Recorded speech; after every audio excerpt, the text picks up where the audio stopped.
rusty, Gable.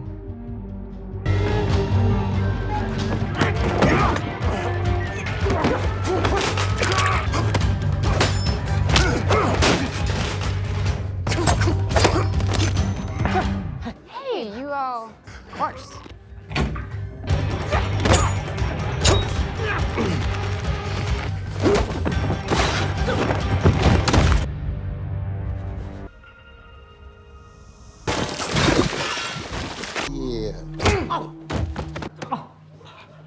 Yeah, little funny guy, huh? Fun. Now look, you bleeding just a little too much for a guy who isn't running away. Hey, this fucking soda, you tripping. Fuck that, I'm on it. Yeah, come here.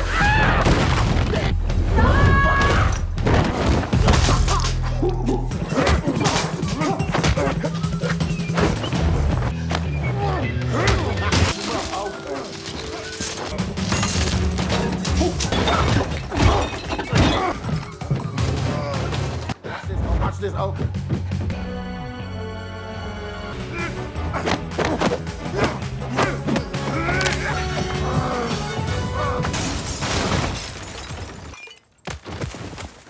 You little fuck!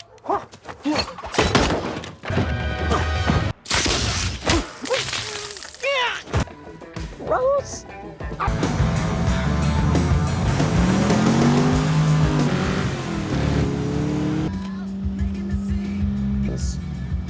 Slow down, could you? What the heck are you? Him out in the corridor. No, I saw... Please stop!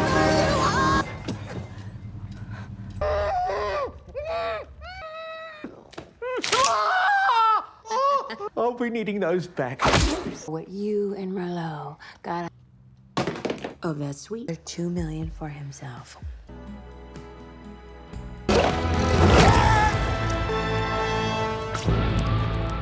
Discuss this later.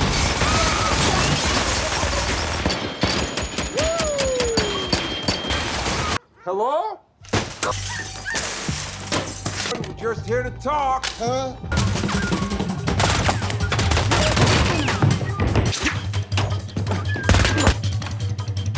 Feathers. Baby. Hey! I'm a black. Congratulations on the regional realtor. You go low, I go high. That was my bullet. That little motherfucker.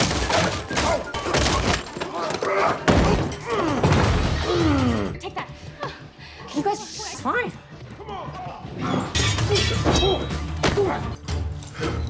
Get on your As soon as I can, get right back to your papers. Better on, motherfucker. I'm on your...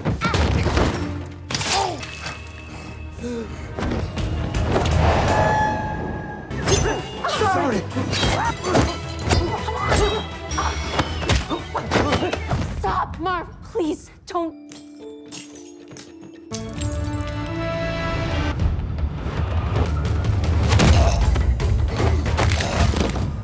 My monster. It's about fucking time.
The element of surprise is a fleeting luxury, and soon, Jax is discovered.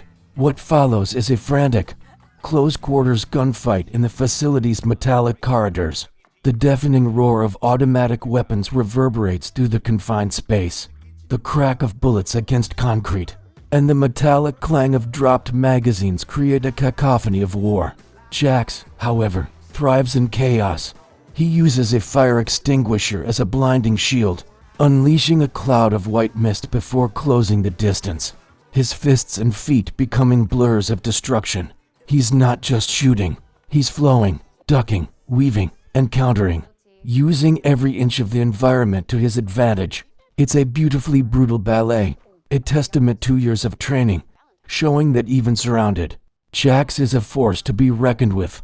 Just another Tuesday for our man. After battling through what felt like an entire army, Jax finally locates Chloe, held in a cold, sterile cell.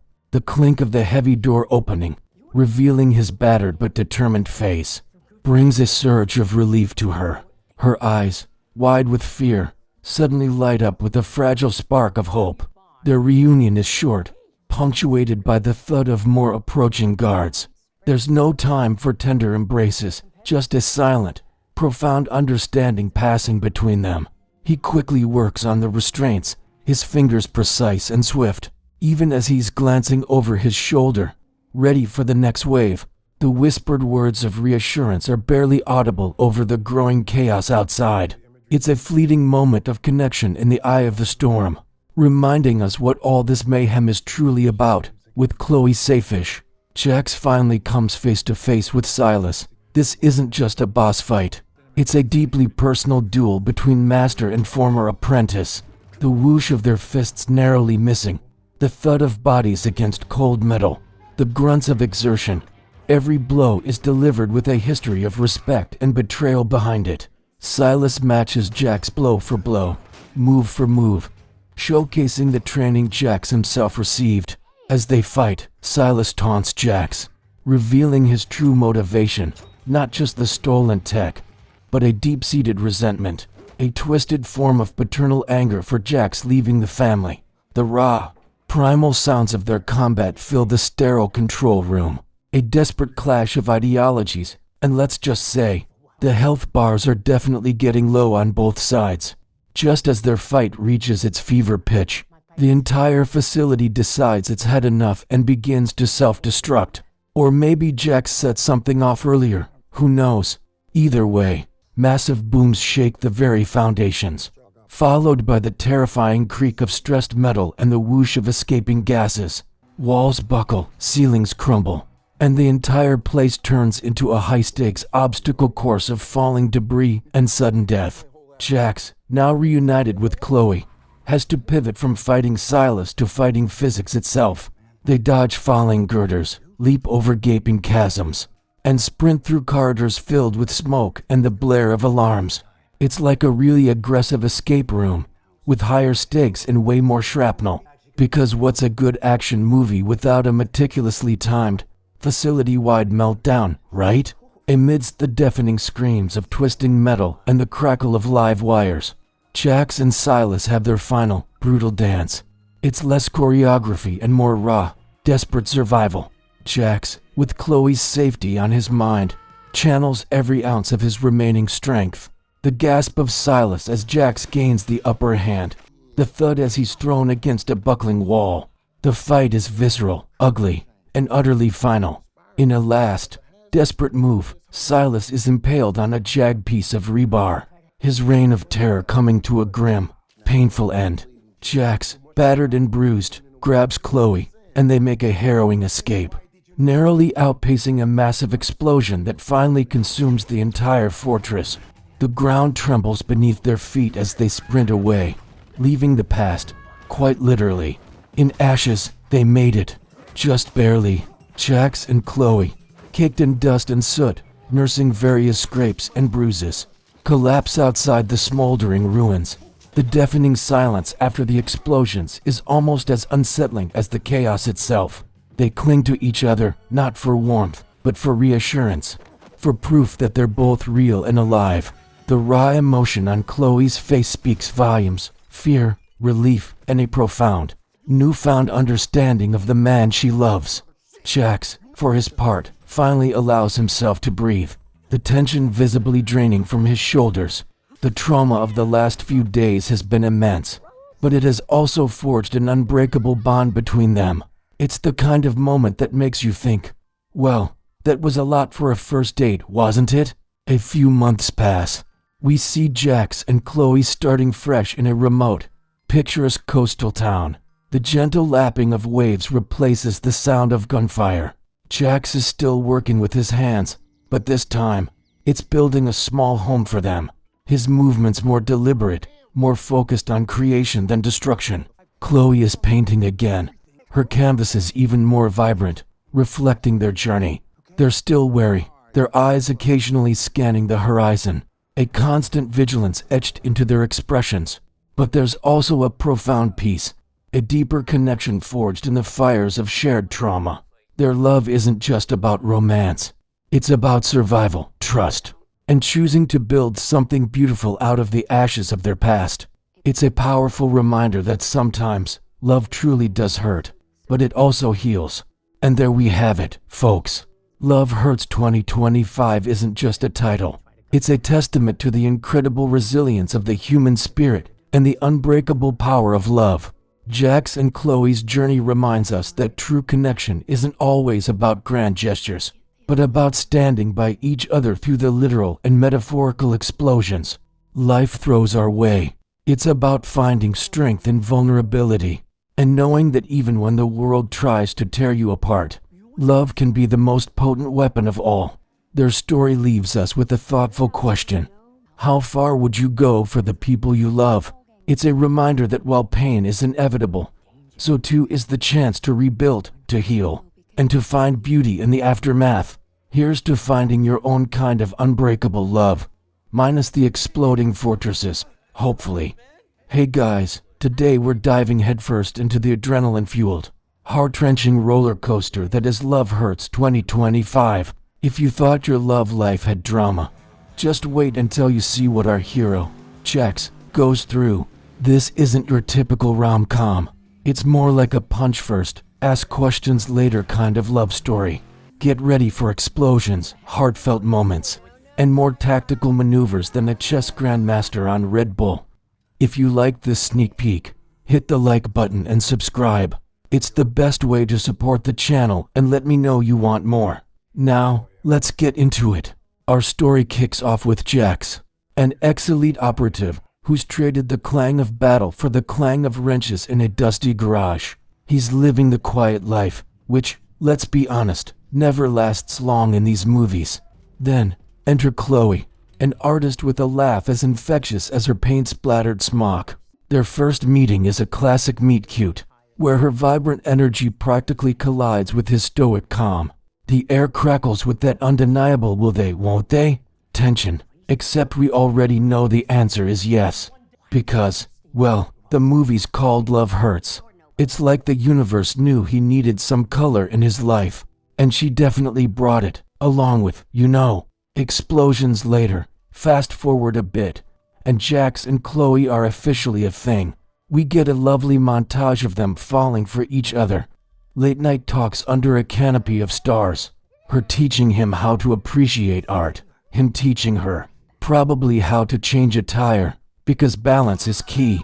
The chemistry is palpable, the kind that makes you believe in true love, right up until the moment you realize someone's been watching them from a distance.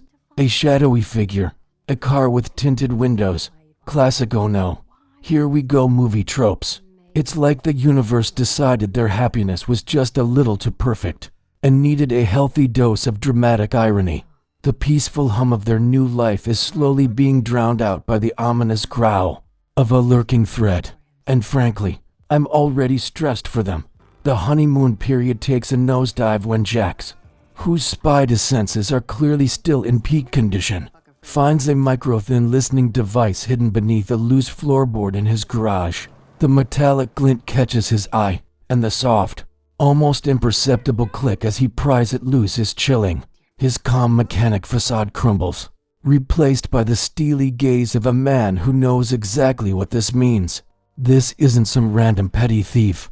This is professional. It's the kind of moment that makes you lean forward, knowing the jig is officially up. The Quiet Life, apparently, has a very strict return policy. Turns out, the device was just an appetizer. The main course arrives in the form of 3 burly guys in tactical gear, looking less like Yelp reviewers and more like professional bad news. They crash Jax's garage, leading to a visceral, bone-jarring brawl. The thud of a fist connecting with the sternum, the grunt of effort, the splintering wood as bodies are thrown against shelves. It's a symphony of chaos. Jax, initially trying to keep Chloe safe, completely snaps. His movements are fluid, precise, and absolutely lethal. This isn't a street fight. It's a meticulously choreographed dance of destruction. He disarms, disables, and dispatches them with frightening efficiency, leaving no doubt that Mechanic was just a very convincing cover story. Chloe, understandably, is equal parts terrified and mesmerized by the man she thought she knew. After the garage dust settles, the real fireworks begin, emotionally speaking. Jax, with a voice as gravelly as an old road, finally spills the beans to a shell-shocked Chloe. He's not just a mechanic. He's an ex-Black Ops, top tier, probably saved the world a few times kind of guy. The revelation hits Chloe like a freight train, and honestly, who can blame her? Her boyfriend just went from fixing carburetors to breaking limbs in under 5 minutes. The quiet life they'd built shatters with each word. He tells her they have to run, his urgency palpable. We see him quickly grab a pre-packed bug-out bag, filled with more gadgets than a secret agent's Christmas list. The clatter of his tactical gear being prepared echoes the sudden clatter in their lives. The air is thick with fear, betrayal, and the terrifying realization that their love story just got an unexpected action thriller. Subplot. And just like that, they're on the lam. Jax and Chloe peel out in his trusty, if slightly battered, pickup truck. But their pursuers aren't easily shaken. A sleek, black SUV is hot on their tail, making for a white-knuckle chase scene that has more twists and turns than a pretzel factory. The screech of tires, the thump of impacts, and Jax's grim determination as he navigates tight corners and busy streets are exhilarating. He drives with a precision that only comes from years of high-stakes escapes, leaving a trail of minor traffic violations and shattered nerves.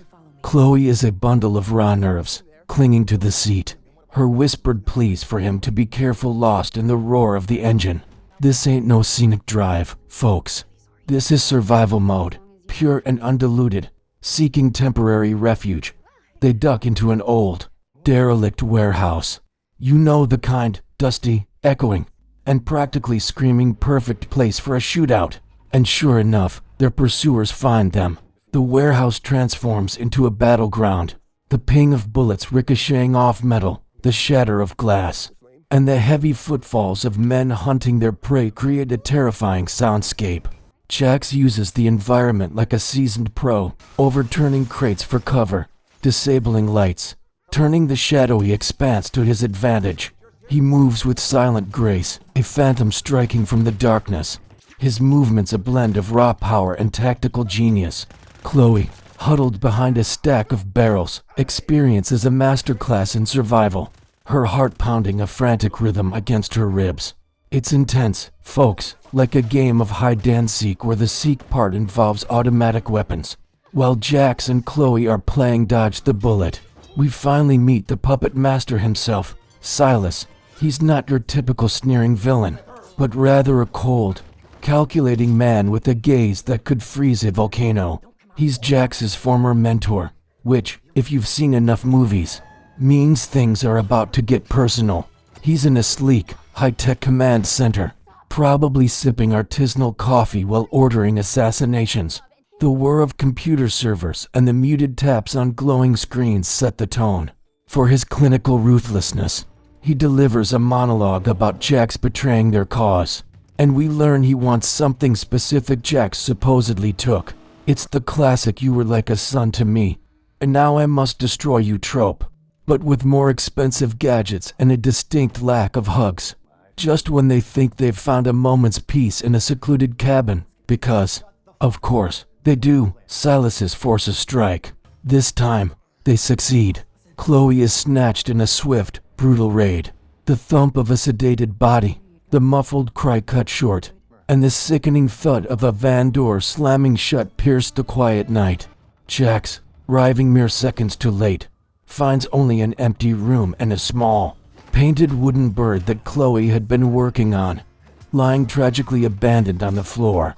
His roar of anguish is raw, guttural, a sound of pure, unadulterated fury and despair. This isn't just a pursuit anymore. It's personal. Silas has crossed a line, and Jax's retired operative status is officially revoked. The calm, collected mechanic is gone, replaced by a vengeful force of nature. And let me tell you, you do not want to be on the receiving end of that. Chloe's abduction flips a switch in Jax. He doesn't just get mad, he gets dangerous. We see him in a dimly lit hideout, his movements economical, his focus absolute. The clink of metal as he meticulously assembles a custom rifle, the soft hum of a computer as he hacks into a secure network, the snap of a magazine locking into place. Every action is precise, deliberate. He's not just a man anymore. He's a weapon, forged by training and now sharpened by love and vengeance. He taps into old contacts, leveraging favors, his voice a low, gravelly growl as he demands information. The air around him practically vibrates with suppressed fury. His plan isn't about escape. It's about retaliation. Silas, you've made a very big oopsie. Jax arrives at Silas's HQ, which, naturally, is a high-tech fortress worthy of a Bond villain, complete with laser grids and enough armed guards to start a small army.